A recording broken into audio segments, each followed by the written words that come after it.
Good evening, Crimson Tide Nation, and welcome to the 31st edition of Crimson Tide Live. And it appears to me that LSU is not knowing their place with the Crimson Tide because they're putting their smelly little background behind the scenes. They're like, nah, this is our channel. Especially Nah, after we destroyed them in football last year. Like, come on. exactly. Like, We what are we smacked them. doing? And, we put them in their place in basketball. But in all seriousness, so we got some great guys over premiering LSU Live at the same time as us, and I know you'll love them. So if you want to have some fun with them, come on over, see what they're up to. Tell them how Bama's going to beat them in 2025 again. But in all seriousness, though, we got another exciting Crimson Tide Live edition for you. I'm yours truly, Jackson Johnson. Got Coach Johnny Burch with me, and Jeffrey at Only Talk Sports, where we talk Alabama football, or as the man himself says, or at least we try to. Let me tell you something, folks. It's going to be a wild ride discussing what happened in the Elite Eight, how awful Jeremy Pruitt is, and much, much more. It's going to be a fun one. That's easy to do, Jackson. Oh, yeah. How you doing tonight, gentlemen? Doing great. Doing great. Getting ready. I'll be on the flight. Won't be long. There we go. And 5 Adam is giving out a roll tide roll. Let's go, 5 Adam. We thank you for tuning in, good buddy. Yeah, LSU is the team. Yeah, they're a second-tier SEC team right now. They haven't been elite since the Joe Burrow season. And I don't really see that changing any time soon as long as they got Burger King as the head coach. This is how second tier they are. Boom. Background is there we go. Yes. There we go. Yes. Oh man, that's so beautiful. Look at that. That is I know, right? Look at the texture. Perfect time, like spring. You look kind of like roses as well. You know, it's perfect color. But something else that's even more beautiful, the YouTube memberships of Alabama the Voice of College Football for $2.99 a month. You can become a Crimson Faithful member for $2.99 a month. And you can get loyalty badges next to your name in the chat and in the comment section. And you get custom emojis to use in the comments and in the live chat. And you get a member shout out, friends, including shout outs from our friend, the Godfather of the SEC. For $4.99 a month, you can become a Saban disciple. And you can get a priority reply to comments and access to a monthly hangout from yours truly, Jackson Johnson, Coach Birch, Jeffrey at Only Talk Sports, Manny Wilson, and Brady Quoto from the Alabama Primetime Show, Tuesday night, 6 p.m. Central Time, where it counts. And for $9.99 a month, you can become a Bear Bryant legend, where you can connect on social media with each of us, and you can give out content requests of any kind. And neither rain, nor sleet, nor snow, nor pollen, nor ragweeds, or any bad plays of any kind will put a stop to us from fulfilling your request for Alabama the Voice College Football. And we take that very seriously here on this channel. Amen. There we go. 420 is coming. Easter is coming. And what that means is Disputed National Champions, College Football's Historical 1990s Reset, written by Mark Rogers himself, is already out, and it's waiting for you. Where you're going to learn about what happened during the 90s, how the decade changed sport, why the championship results should be questioned, how to critically think through the scenarios, and appreciate the accomplishments of teams that were not recognized as champions. This book provides an in-depth analysis of the changes, controversies, and outcomes that defined a decade of college football. It challenges readers to explore and critically evaluate the decisions that shaped the national championship landscape. Unlock the mysteries of college football's most debated decade. Grab your copy now. The Easter Buddy, the Easter Beagle are teaming up, making sure they got all the copies lined up for all of you so you can get the top-notch college football history book. We'll even give Charlie Brown a copy. We'll even give him one. We're not like the Easter Beagle. We give everybody one. Exactly. Just don't let Lucy get it, because then she'll be mean to him with it. Well, speaking of Lucy, being mean to Charlie Brown, Duke was pretty mean to us. Like, they just smacked us off the face of the earth. And, Coach, You said on previous shows, like throughout this year and the last bit of 2024, we've got overly reliant on the 3-pointer. And it showed in the first half. Like the moment I was watching that, I was like, I've been thinking about this. Coach Burch was telling me, and he was telling the audience, we're overly reliant on the 3, and it's going to bite us. Well, it most certainly did. Yeah, we got like 25 3-pointers against BYU, but I feel like we used too much gas on BYU and didn't use enough of it on Duke. Jeffrey, what do you think? I agree 100% on that assessment. I told Alabama fans on Twitter and other, like all across the internet, do not get super thrilled about this performance against BYU and making that be the game that you feel like we're going to win it all now. I picked Alabama to win it all in my bracket because I was riding my team, right? But I legit thought they had a shot. But that game wasn't, the determining factor in changing my mind that, hey, they're going to be a team that's going to win it all this year. And for a lot of people, it was because of that performance. And what people seem to forget, you can't replicate that type of performance 2 games in a row typically. You rarely see that. And if you do it 2 games in a row, you're not going to do it 3 games in a row. And Duke's a much better team than BYU. BYU is a very good team. They don't defend at the level Duke does, and they don't have the amount of talent and athleticism that Duke does. Duke, I mean, you talk about getting overly reliant on the 3. I agree 100%, but also, like, Duke didn't really allow Alabama to get quality looks for the majority part of the game. There were a few open 3s they missed. But at that point, the game was out of reach, and they were rushing the shots because they were trying to come back in the game. It's hard to come back when you're down by that much. But early in the game, they ran them off the line. They ran Sears off the line. Made Sears drive the ball, and against the trees, he couldn't do anything. He's too small. He's a great player, but he could not do anything against the trees. All of his layups were altered. Malawatch for Duke altered all of his shots. Didn't block hardly any of them, but he altered all the shots. Duke's length and talent and athleticism got to Alabama, which is it's not easy to do because Alabama is a very talented team. But I agree 90% of the time on the overly reliant part on the 3, but nothing would have helped Alabama win that game unless they hit that many 3s, and they didn't. So they had no shot with because they couldn't score in the paint. Yeah, following up what you're saying is what I would say. I'll also add to it is that coaching basketball and you got to have multiple plans. And one thing Alabama's missing, all right, which Auburn has, is the hammer. Like the big guy down low, like Shaquille, the big guy down low, like Joni Brom, there with Auburn, so that if you're running down there, flogging up those 3s and all that kind of stuff, it's great when they're raining down and like they did against BYU. But then kind of like Florida and Auburn, I mean, they have the trees, that can run around and Mark Sears, that kind of, challenge, speed, size, that can challenge and lock down the 3s. You're not getting the 3s today, buddy. All right. So then what do you got to have? You got to have the hammer down low, and Alabama does not have that. Auburn does. Duke does. Other teams do. And Alabama, that's the missing link. I mean, I like to speed it up, hurry up, and when it works, it's great. It's awesome. But Alabama, here we are, year 3, year 4. It's not only me. I mean, it's both of you. We agree. I mean, Alabama, running down, flogging up 3, that's great when it works. But what's your backup plan when you have a team that physically, athletically can match up and just challenge those 3s? And Alabama does not have an answer. There is no backup plan. And so until they get, somebody, a hammer down in the middle that they, when it doesn't work, they can throw it down there, and that guy is the man. And Alabama doesn't have it, and they have not had that. And so consequently, it's just going to continue to be the same repeating record, blah, blah, blah, blah, blah, blah. It works when it works. When it doesn't work, it's ugly. Ugly.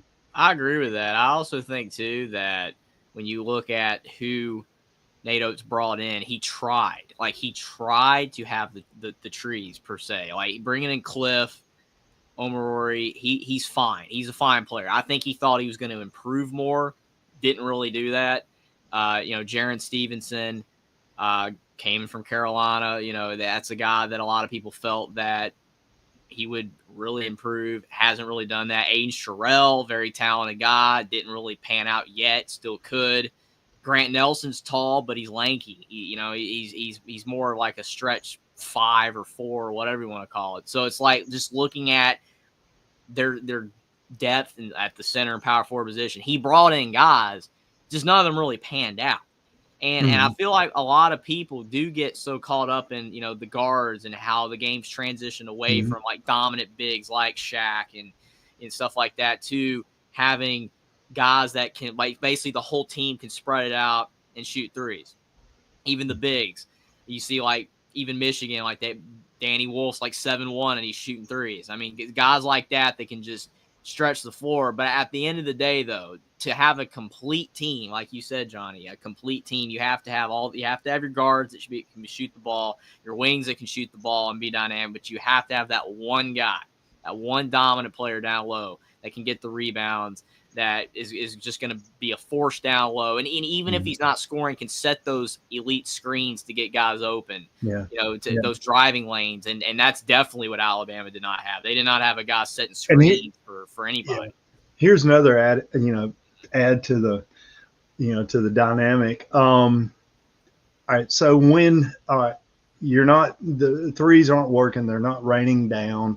But Alabama's still pushing. All right, so there's a point where you got to say, okay, they've got us on the threes. They're too athletic, so we're not going to try to score 90 points. We're going to run an offense. We're going to, try to throw it down low. We're going to be, kind of like, just slow it down. Alabama just constantly wants to keep it going, but there's a point too that you can slow it down if you got the players, the right mix and that kind of stuff, the hammer. If you have something like that, then slow it down. Okay, we'll play possession ball with you. But other teams can do that and play the low score game. Alabama's just too reliant on, if they score 90, they're going to win. But what happens when somebody can, I'm going to score 90? What are you going to do? You don't have they don't force an offense. We're just going to blah, blah, blah, run the clock. And it's bad. You got to have to win a national championship, you got to be able to, do it all in essence. You got to be able to run fast. If that's required, you got to be able to slow it down and run the clock, and you're okay with winning 60 to 59. Yeah, you got to win in a lot of different ways. I agree. Different ways. And Alabama just chooses. Houston almost lost to Purdue. Like they were almost out of that game. It looked like they could lose. It was going to go to overtime. They found a way to win 62 to 60. Houston is probably the outlier of all the teams left, because Auburn can put up 90 if they want to. Florida can put up 90. Duke can put up 90. Houston doesn't. I mean, they're a defensive first team. I mean, that Tennessee had 15 points at the half. 15 points at the half.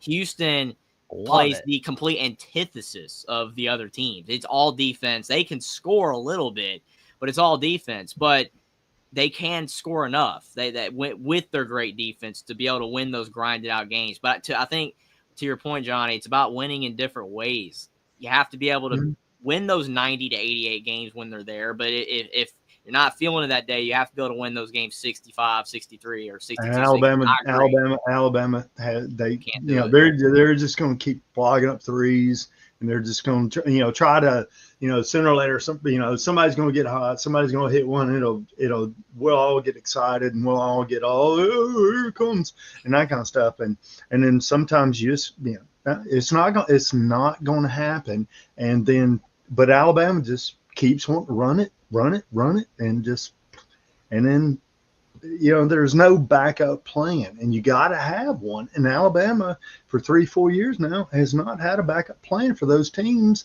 that are a matchup nightmare. Yeah. Well, when they're in a matchup nightmare, crap, it's okay to win 50 to 49. It's okay. Crap, that's what it takes. But Alabama just. Yeah. But I see it, Jack. But I'll tell you this, though. It's amazing that we're even going to Elite Eights and Final Fours, because like 10 years ago, that wasn't even possible. Heck, it wasn't even possible for Auburn And it was like the moment like Auburn was going there 2019, we thought to ourselves, we want to get to where they're going. We're getting NATOs. And I'll be honest, I love that we're even going to a Final Four. We're even going to an Elite Eight. I agree with that, Jackson. I mean, you're right because like sometimes, like I can imagine, like I know it's off topic, but like Indiana football, right? Like 3 years in a row they win 11 games, and then people are gonna be like, when are we gonna win that 12th game? And it's like, and that's hypothetical, but you know what I'm saying? Like people get to the point where somehow that's not enough. Because I mean, I can see it. Some Alabama fans and Johnny you're absolutely right. Like we're so close, and that's what's frustrating. Like we have had 3 or 4 great teams now, and we can get there, but we're not getting there because we're not taking that final step. And hopefully, NATOs will eventually figure that out or do that. Yeah, that's the point. But at the same time, looking at Jackson's point, it's like we've sucked in basketball for so long. Like this is still awesome. It's still fantastic. So I see both sides of that. It's tough when you're that close though, and you know that adjustment or two that can be made that could get us all the way. And it's not there. But at the same time, I see what Jackson's saying, too. He's right. Yeah. That's frustration. We all see it. And I know Coach Oates, I know he sees it and everything. And I guarantee he's going to try to, find that hammer. And then you're stuck with the hammers go other places, stuff like that. On the we have to have the the ability if they match up well and we can't run, we got to be able to have the ability to slow down, just not start just throwing up crap. Yeah. But on the bright side, though, gentlemen, Tennessee's never going to a Final Four. They're never going to a Final Four as long as Rick Barnes is there. Rick Barnes has a ceiling. Well, let me ask you this. All right, well, now we're down to the Final Four. Who you got? Bama was my pick, so now my bracket's completely busted. Oh, well, now you down to 4. I felt like, unfortunately, I think it's Auburn or Duke. It's going to be Auburn or Duke to me. I don't know who wins that game, but I think Auburn and Duke's going to be in the championship. I'm going Florida. I'm just like, well, who do you think, Jackson? Anybody but Duke at this point. Who do you think, Jack? Florida. Unfortunately, Duke. You do. All right. I'm gonna cheat. I got Florida. I don't know, man. I kind of think Duke too, but I don't want it to be Duke. I really don't. I don't want it to be Duke. I don't really want it to be Auburn either. But I kind of get Jackson's point where it's like, yeah, they're representing the state of Alabama. But you can't root for a rival, man. No. I mean, the thing is, I'm a Carolina fan, so I don't want Duke to win. I'm an Alabama fan, so I don't want Auburn to win. And I'll tell you guys. I don't want Houston to win because of Kelvin Sampson. So it's like, I mean, Florida, like, I guess. Quite a dilemma. I'll tell you guys. I remember when I was young, all right, and everything, and I thought that, Alabama and state of Alabama, Auburn and all that kind of stuff. But all it takes, you're going to figure out sooner or later, you're going to run into one crazy Auburn fan that is like the nuttiest. I mean, they're so whatever. Auburn, that kind of stuff.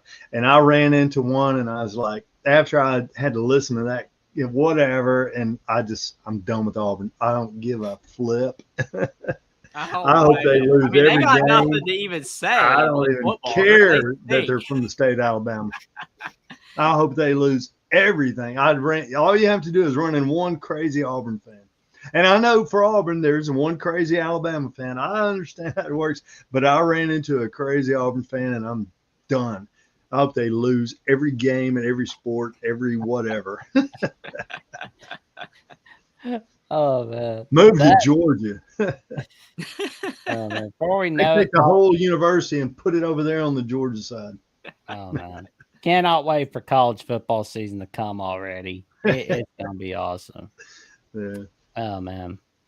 But I will say, we got some amazing stuff at the Voice College Football.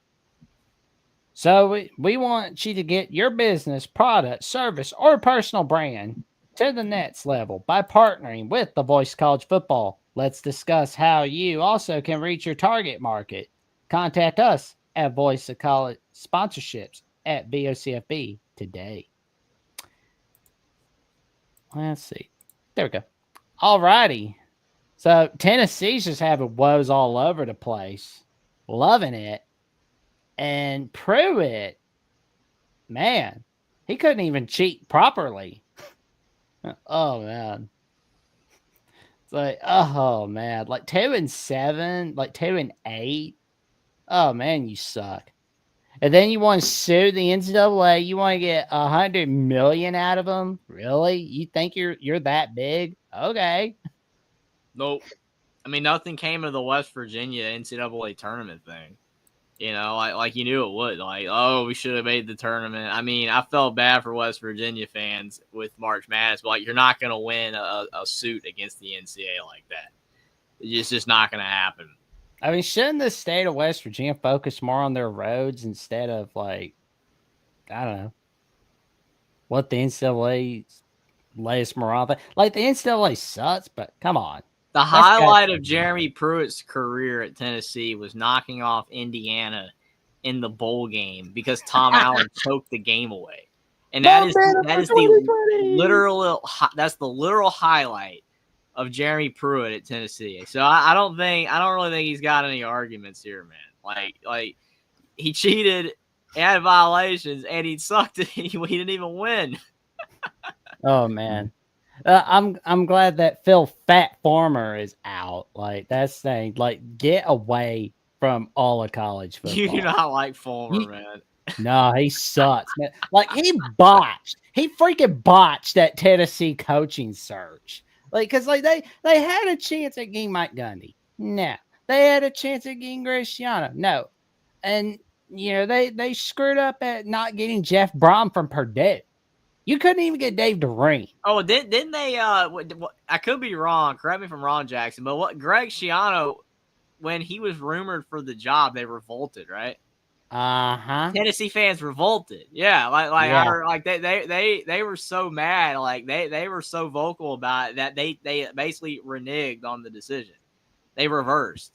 Like they were so mad about it. So yeah, I remember that. I mean that's why people think Tennessee fans are crazy. Like John Curry, the AD at that time, had a chance to right his wrongs by getting Mike Leach. He was minutes away from taking him out from Pullman, Washington, to Knoxville, Tennessee. And guess who screws the pooch on all of it? Bill Farmer. And they think they're going to, like, beat us by getting Jeremy Pruitt because they think, we're going to get the 11th best candidate. Like, Pruitt, you're a moron. You could have stayed at Bama. I mean, like, go to Mississippi State. You're not winning at a stinking trash heap that lives in the 90s. You're not going to. And you proved it so. You got embarrassed by Georgia State week 1 of your second season. BYU embarrasses you so bad in Knoxville to the point that you're like, nope, we don't want to go to Provo, Utah in 2023. That's too hard for us. Like, whatever. All right, I can tell Jackson was waiting for this rant. He was waiting. You could tell. He wanted to lead off on this segment. Oh man, I don't blame you, man. Again, it's easy to dunk on Pruitt. It's easy.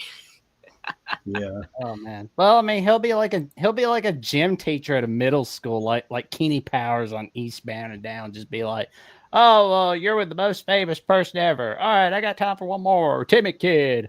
My dad said you ruined college football. Dang, Jack, I'd forgotten about that show. Well, you won't hear anybody forget about references around here. But Coach, you and I talked a little bit. That's pretty good. Oh, thank you, man. You got it. You and I talked a little bit about Pruitt and his massive screw ups. What's your take on all this? Well, yeah. I think in the end, I don't know. I think in the end, it's going whatever comes out, through the system, as far as what is exposed and what is released to the rest of us. It's just right now. It's just it is what it is. It's not, it doesn't look good, but I mean, we don't know time will tell what's going to happen when everything comes out, and all the people all the people involved and that kind of stuff. We'll find out once all of that is released, which it will be. But I hate it because I hate it most because I mean his father was a good man. His father was a high school coach up there in Plainview, right outside of Fort Payne, and wound up being the head coach at Fort Payne. I mean, it's a good family. I mean, and you want it. And he was sitting he was really at. I thought he went too early. He was right there with Saban. He was learning, and then he jumped.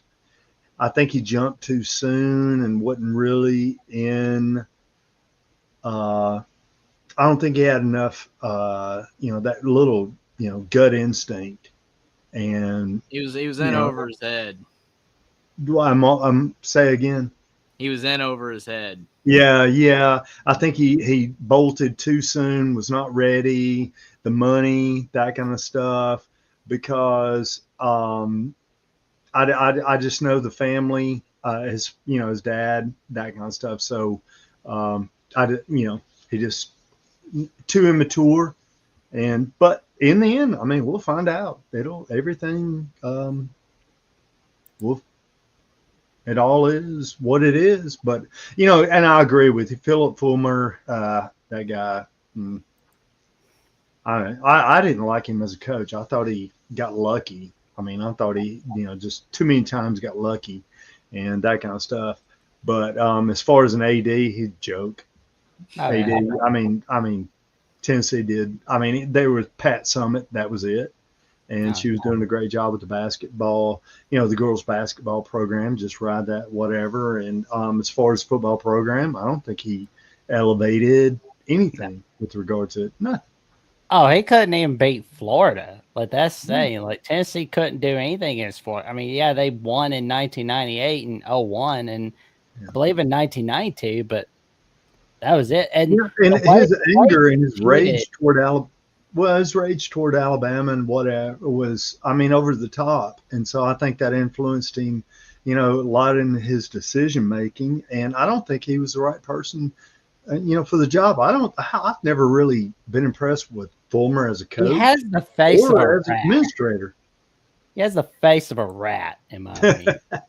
I mean, it's like the way he treated Johnny Majors. Like, he's all like nice to his face, going, "Yes, sir. No, sir. Whatever you say, sir." And then first chance he gets, he screws him out of his job, screws his old mentor out of his job. Well, Jack, and you're right there. That sets the tone.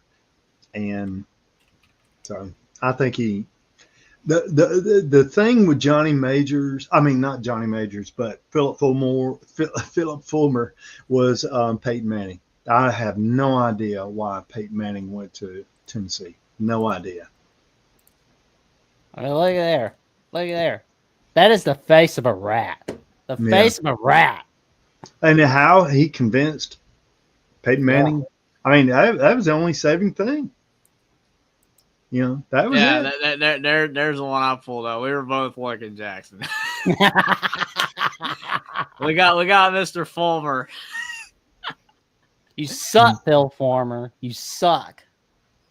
Yeah. It took you your Tennessee's last win against Alabama in Tuscaloosa was in 2003, and it took you 5 overtimes to beat a depleted Alabama team in 2003.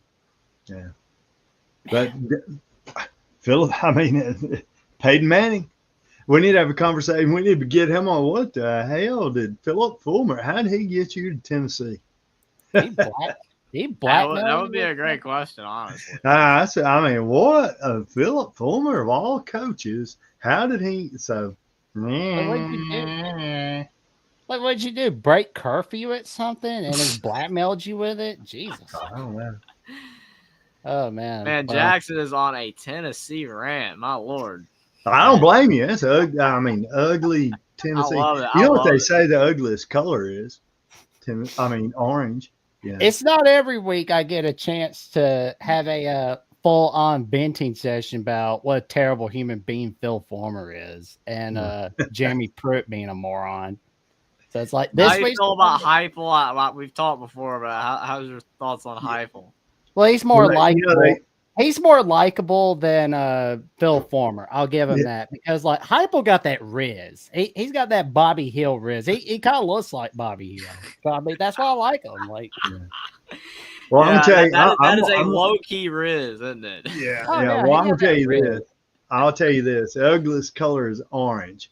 All right. So and to prove it, I always ask, people. All right. So tell me how many orange pieces of clothing you have in your closet. Jeffrey, how many? I think I got 0. one. Maybe one. When you go into a store, when you go into a department store, how many orange shirts do you see? The button down, the little polos or whatever. How many orange ones? 0. The ugliest color. Oh, I mean, man. it's only slightly better than pink if you're a guy wearing it. It's only slightly. Well, better. pink used to be the male color. Well, I mean, Pink Panther makes it look cool. You know what happened with pink was, all right, so Elvis Presley, he had a pink Cadillac. Pink was the male color. And then in the late 1960s, the women went on the women's, I'm a woman, hear me roar, and that kind of stuff. So what they started doing was wearing, pink, to whatever. And so now everything switched and male color is blue and the female color is pink, but way back it was the male color was pink. That's unreal. Crazy world. Well, I got to go, guys, before the missus upstairs and everything. But I'll be back week after next. Hey, I'll send y'all some pictures. Maybe you can post them on the show from Yugoslavia. That'll be awesome. Everybody in Yugoslavia, tune in to Crimson Tide Live. You're going to love it. All Have right. a good one, Johnny. Brothers. Stay safe on your trip. Oh, yeah. Thank you.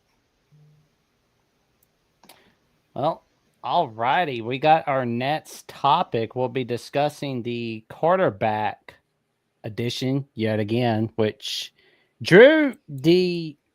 What's his name? He was on College Football Ditching this week. Drew D. Armand.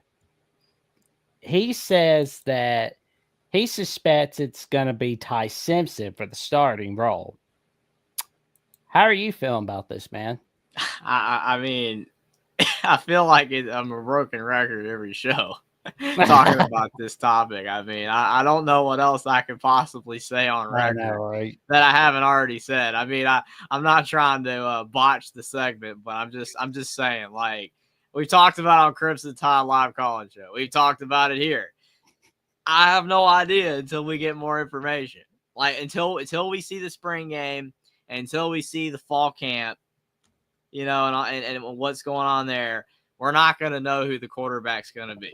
We do not even know if DeBoer is going to say anything about it until the beginning of the season. He might not even tell us, and you might be surprised week 1. He might tell us, or he might do what Harbaugh did, and like you've mentioned as well, Jackson, he might give them both a shot. He might give Russell and Ty Simpson a game to see who does better. We don't know. I have no idea. I think since this particular person says Ty Simpson might get the job, I think that's good for Ty Simpson, that somebody believes in him, but that's definitely the minority. Most people tend to believe it's going to be Keelan Russell. That's my thought processing until proven otherwise. But again, I have nothing to base it off of other than a few things that DeBoer has said, and a lot of what he has said seems to lean that it's Keelan Russell. But we have no idea. So like I said, we're not even at the spring game yet. It's so early. I don't blame Alabama fans for asking. It's like, it is a great question. It's a topic of discussion around Alabama athletics for sure until the season starts, but we just don't know. Like, we just have no idea. Yeah. I mean, it's like, we'll wait and see what happens. And, it does feel like we're going to wait until the week before week 1 or a few days before. I mean, the further that it goes, where you keep getting all these rumors. Oh, Austin Mack's doing well. Ty Simpson's, doing great. Keelan Russell, he still could be the guy.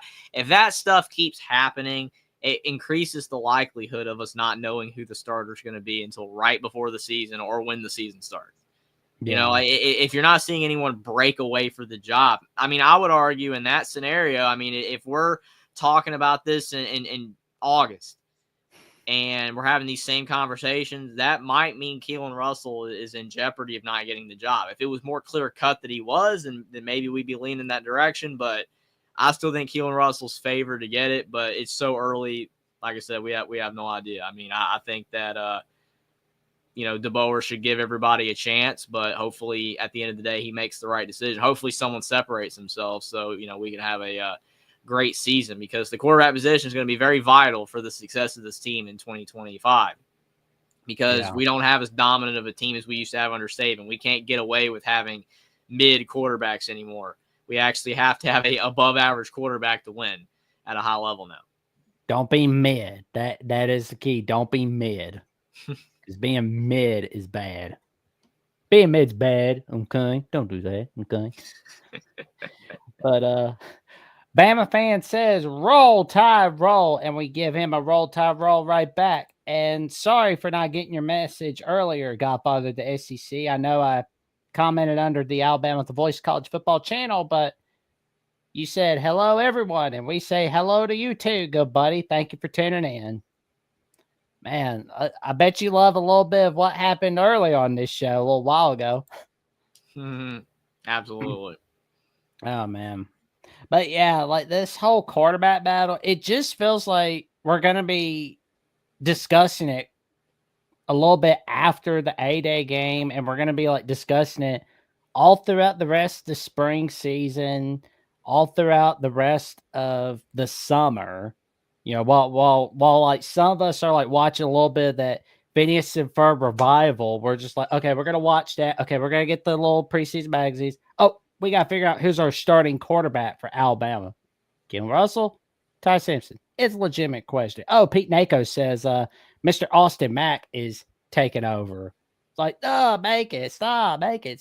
Yeah, no, I mean, we're going to be doing it all off season. I think one of our first shows in the new year, like right after we lost in the bowl game, I even told you, like, even then, so 2 months ago, almost 3 months ago now, it's going to be a quarterback battle, and it's going to continue to be a quarterback battle, and people are going to keep asking us about it. Like I said, that's great. I appreciate all you guys for being here, and if you ask the question, we'll do our best to give any new tidbit of information that we got. But as of now, since the last time we talked about this on Thursday night, there's no new updates outside of what you saying that somebody else is higher on Ty Simpson. We just don't know. It's going to be interesting. It's going to be a long off season to figure out who the quarterback is going to be. But whoever it is, I just hope they have success. As long as we're not wasted away in Margaritaville, we're good to go. But on a brighter note, an amazing staff member named Maurice Linguist, or his nickname, Coach Bo, he's been amazing for the recruiting staff, for the coaching staff of the Alabama Crimson Tide. I'm going to tell you right now, if Kane Womack is leaving at some point, you better promote Mr. Linguist to DC, because I'm going to tell you, I know I would. I mean, like, everybody wants to play for this guy. Everyone wants to play with him. Everybody wants him on their coaching staff. And as Kalen DeBoer says, first of all, he brings the juice and energy. He's a pleasure to be around for the head coach, staff member. That is certainly seen by our players and felt by our players. And he joined the coaching staff last offseason, and he's helped develop the secondary into being one of the best units in all of college football. And DeBoer also says the recruiting process, he is attractive for a parent, for their son to come here and want to be coached. They are cared for, they are loved, they are taught at an extremely high level. And he's going to continue to be a vital piece of the Alabama coaching staff on and off the field 2025.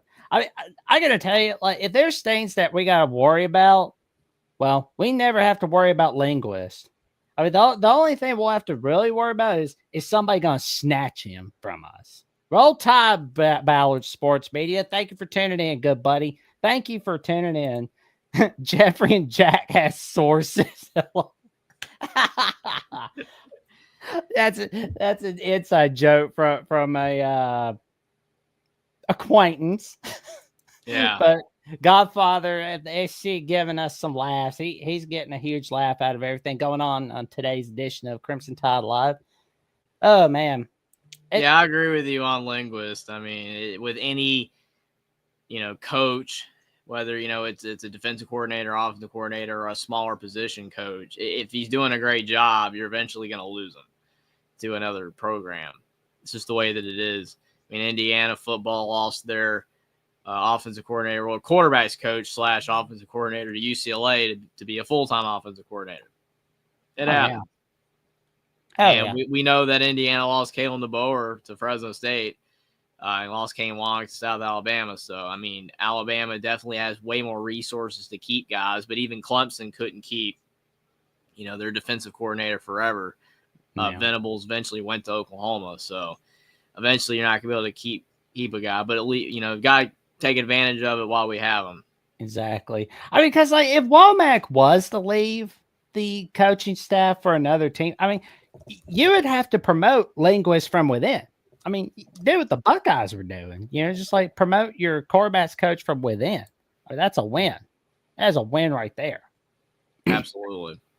So, I mean, that's what you got to do. You got to get all kinds of wins wherever you can get them. I mean, it's just huge for the Crimson Tide. Alabama football needs all the momentum it can get right now. It's, with the bit of a down year we just had, any positive momentum to get us back in a championship direction is what's needed. And every position matters. I mean, you've talked about Scott Cochran a lot, like when he left, like how important that was. People don't really typically think of the strength and conditioning coach as a position that matters, but it matters. Every position matters in an operation. If you have one positional coach that isn't good, that can hurt the whole team. You need every coach to be really good. You need your whole team to be good. You need to have depth. All that stuff matters. Yeah, because I mean that's pretty huge for the Crimson Tide. Because like the staff member that you may not think is important, well, I'm gonna tell you right now, every staff member is important. I mean, because like I love what Linguist has done. I mean, like getting Zion Gibson on Christmas Eve and getting Edmonds last Wednesday. That's partly because of what Linguist has done for the coaching staff and on the recruiting trail for the Crimson Tide. Because like we got wins all over the place, and we're going to continue to keep getting wins because all we're going to do is win, no matter what. That's what we're going to do. Turn that into wins on the field. Agree. Hey, we're going to. I know we will. And I broke Jay Snow's rule. I bet he's not going to mention Florida State. Yes, we will beat Florida State week 1. But I would say that I'm pretty confident that we're going to beat Florida State in week 1. If we don't beat Florida State in week 1, we have some problems. Oh, yeah. Oh, yeah. Because, I mean, like, the quarterback issue, that's going to be something figured out. But our defense, it's fine. It's more than fine. Like, Linguist, man, bro is a great defensive backs coach. He's a great staff member. And I'm just like, we better make sure we hold on to him. We keep him happy because he's keeping Alabama happy. And Godfather of the SEC, what do you think? What do you think? Matter of fact, everybody in the chat, what do you think about Coach Linguist? What is your take on Maurice Linguist? Like, give us your take, everybody. Sure, it's mostly positive for sure. Oh, yeah. Extremely positive. Well, all righty. We got some recruiting updates. All right. We got a tight end named Colt Lumpress. He's from Jersey, Lawrenceville High School. He's got 15 offers. 15 offers. Alabama, Michigan, Florida State, Tennessee, and others. Yeah, you're not going Tennessee. But the offer... Huh? No. Yeah. No. But here we go. The Alabama offer came from tight ends coach Brian Ellis. And let's see a couple highlights of him, shall we? There he is. Here's the young man now. You don't want to go to Tennessee. No. Now, granted, Josh Heupel got Riz, but he's not working for Phil Farmer, but still. Tennessee's not a place. Well, go to and touchdown. Touchdown long press.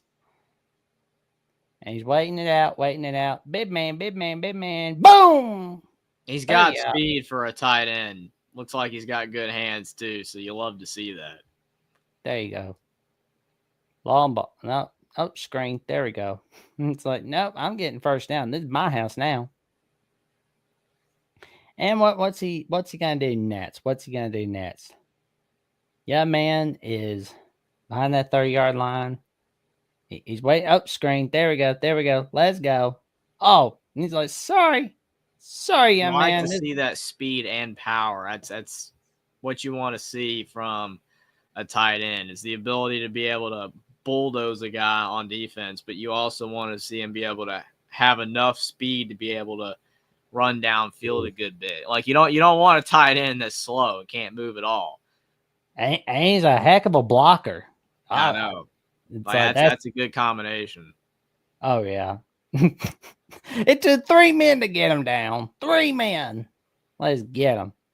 There we go. Oh, he's got the first down. Big gain, big gain. And one more to go. One more to go. Boom. There we go. Highlights are pretty good. There we go. Oh man, I'm so addicted to looking at these highlights. Apparently, so addicted. Good grief. It's tough when you don't get them. I know, right? It's Boy, like I love looking at the highlights of this young man and what he's doing. It's great. It's fantastic. Ooh, there we go. One more. Boom. And we got an offensive line who's putting Alabama in the top 7. Emmanuel Iheanacho, who attends Georgetown Preparatory School in Maryland, and he is rated as a 2026 5-star recruit. He is a Maryland product who has Alabama, Auburn, LSU, Maryland. You don't want to go to that trash heap Maryland. He's not going to Maryland. He only put Maryland there because he's from Maryland. He's not going to Maryland. Well, I mean, unless Maryland basketball gets Bill Murray's son to be the Nets head coach, they get like Bill Murray get whatever's left of his Ghostbusters residuals to put in NIL funds, then okay, maybe, whatever.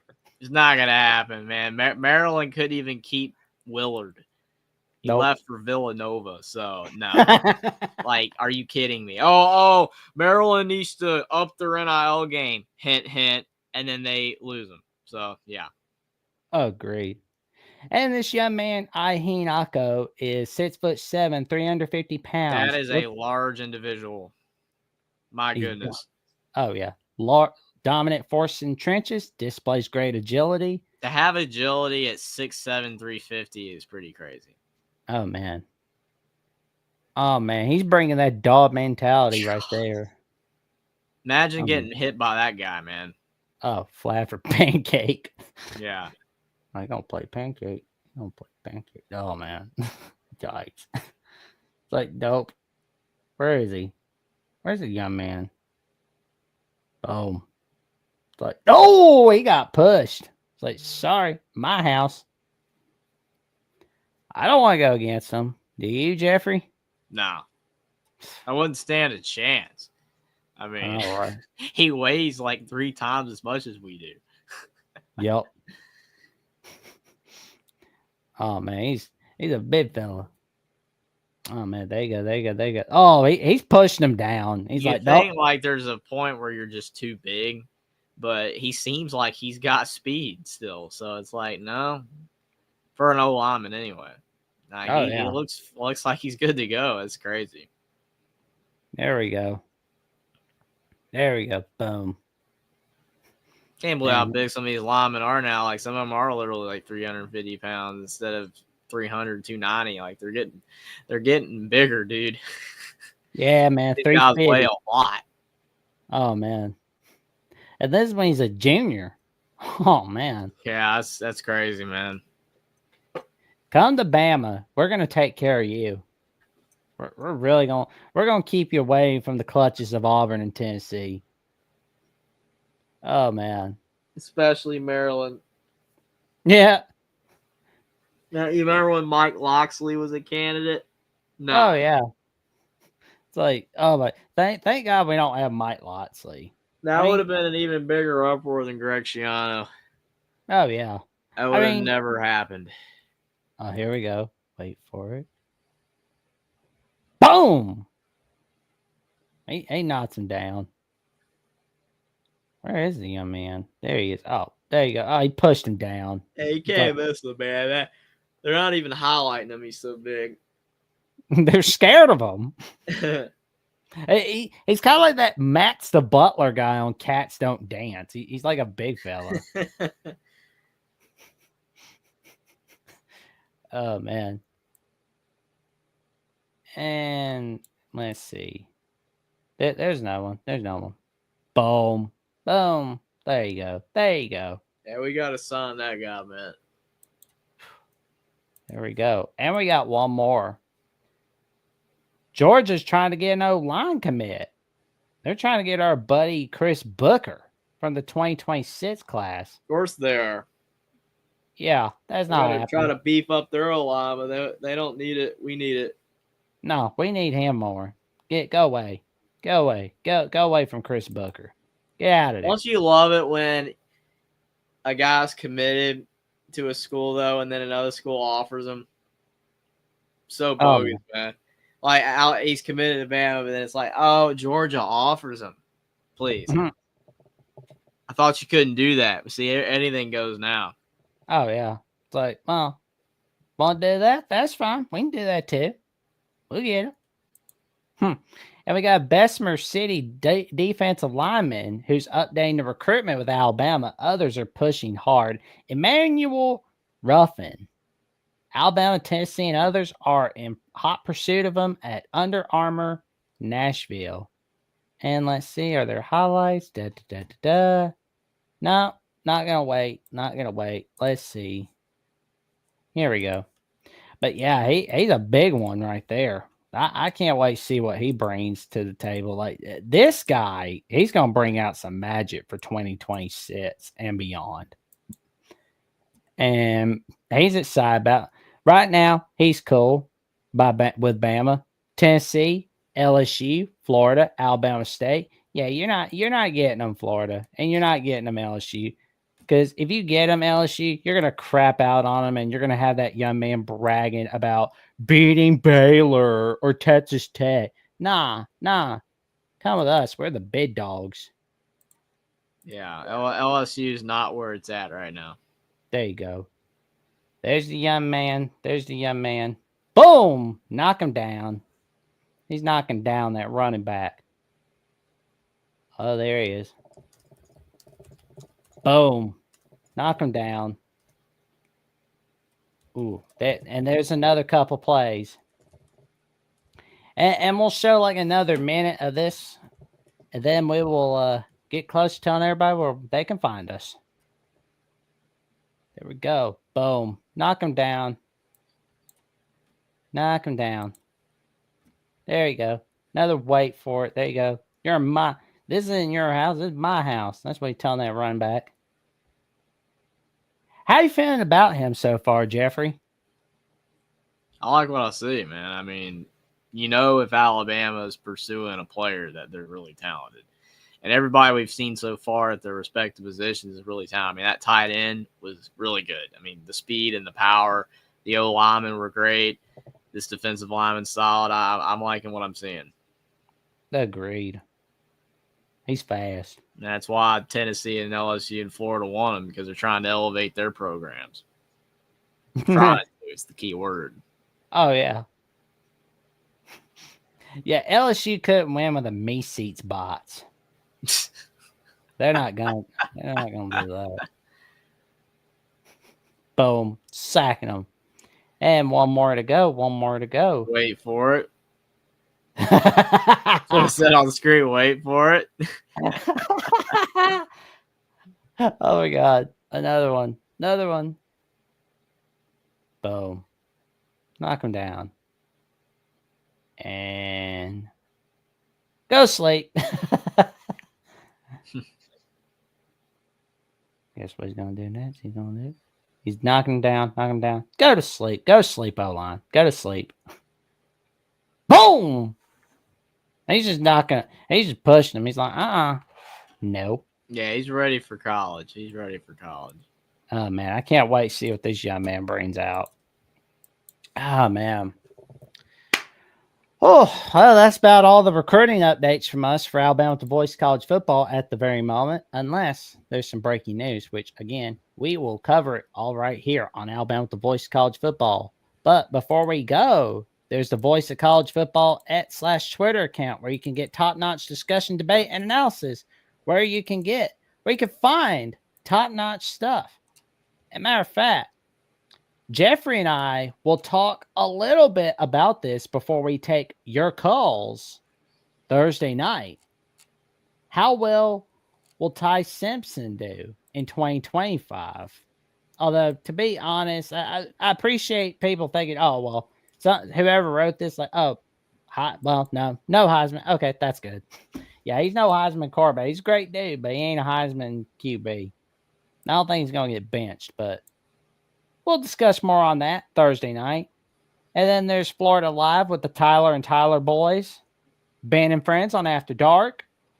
Dante Moore, how's he going to do in 2025? Frank Reich, the biggest underdog in the history of football, becoming the Stanford interim coach. He wasn't big enough to turn the Panthers around, though, but I think that's a David Tepper problem. Yeah, and Jim Irsay's a drunk idiot. That's why he fired him, because he's probably did it before he passed out. So I'm going to rip Jim Irsay a new one till the end of time. I'm just going to. You don't fire Frank Wright. Andrew Lutt's a smart man because he's hired him as an interim coach. And who knows, maybe if Frank Wright does well in 2025 and Maryland sees it, they'll be like, you know what? Let's get the 80s back and get Frank Wright as the Nets head coach. But, of course, you can check out the Voice College Football Instagram account where Patrick, Gabe, and friends are doing great magic behind the scenes on the Instagram account for the Voice College Football, where you can get top-notch discussion, debate, and analysis from all of us all right here at the Voice College Football. Jeffrey, what have you got going on Only Talk Sports this week? Definitely been doing predictions for the Elite Eight games, the Sweet 16 games, and trying to see if I can get another show with Austin for the Final Four and the National Championship predictions. We'll see if that can happen. I wanted to make y'all's show the other night with you and Will, but I was not able to. But definitely gonna have more content on my channel, Only Talk Sports. We're gonna have some portal videos coming up if possible, and definitely more prediction videos for the rest of the basketball season, which is rapidly coming to a close. But definitely appreciate all the support over there. If you have not subscribed already, subscribe to my YouTube channel, Only Talk Sports. Definitely, if I'm not talking sports every day on there, I am usually on my Twitter account as well. So go follow me on X as well. Everybody's calling it X now. I mean, I barely call it Twitter anymore. Sometimes it's Twitter, but it's like it's X. So, but definitely appreciate everybody for tuning in tonight. Every Monday and Thursday nights, I'm here with Jackson and Johnny on Monday and Jackson on Thursday on the Alabama channel. So definitely subscribe to the Alabama channel if you haven't already. But definitely excited to see what happens the rest of March Madness. Can't believe it's almost over already. I know, right? It's like time flies by when you're having fun. And Godfather SC says, great show, gentlemen. I'll see everyone Thursday. Peace, American flags, and the #1 foam fingers of the Alabama Crimson Tide. Let's go, good buddy, Godfather, the SEC, giving out those offers that nobody can refuse. Let's freaking go. And let's help Jeffrey get the 3,000 subs on YouTube. And, of course, you can check out my other stuff on Jackson Johnson 979, where I've recently gotten past 500 subs. Congratulations, by the way, man. That's awesome. I thank you, good buddy. Now it's onward to 1,000 subs here and there. We're going to get there. You can check me out on Jackson Johnson 979, where I collaborate with Will and D, Sports Talk with Austin, and I do numerous shows of the Jackson, including my latest episode with Ruby Dreyer Finley from College Game Day, the production coordinator, and Ole Miss at the Voice of College Football, where she co-hosts an amazing show with Mark Rogers and Leanne Herring, the Patrick Mahomes of recruiting insiders. And Mark Rogers has called Leanne Herring on February 24th, 2025 on the State of the Voice College Football Address. And, of course, the episode before that, you got Locked On Wolfpack co-host himself, Grayson Boone. And I'm going to tell you right now, I think that's going to be an annual spring episode where I'm just like having them on every spring, good, bad, and ugly for North Carolina State. But I can tell you, that's a fun episode. And for more updates on what's going on the Jacksonian and Alabama with the Voice College Football, check me out on Jackson VOCFB on X/Twitter and on Instagram and Threads, JacksonJohnson543908, where I not only give updates on Alabama with the Voice College Football and Jacksonian, but you never know who's going to get shouted out on the Paul Feinbaum Show by yours truly. With that being said, like, comment, subscribe, click on the notification bell so you never miss no video whatsoever from Alabama with the Voice College Football, and we will see you Thursday night. And roll Tide.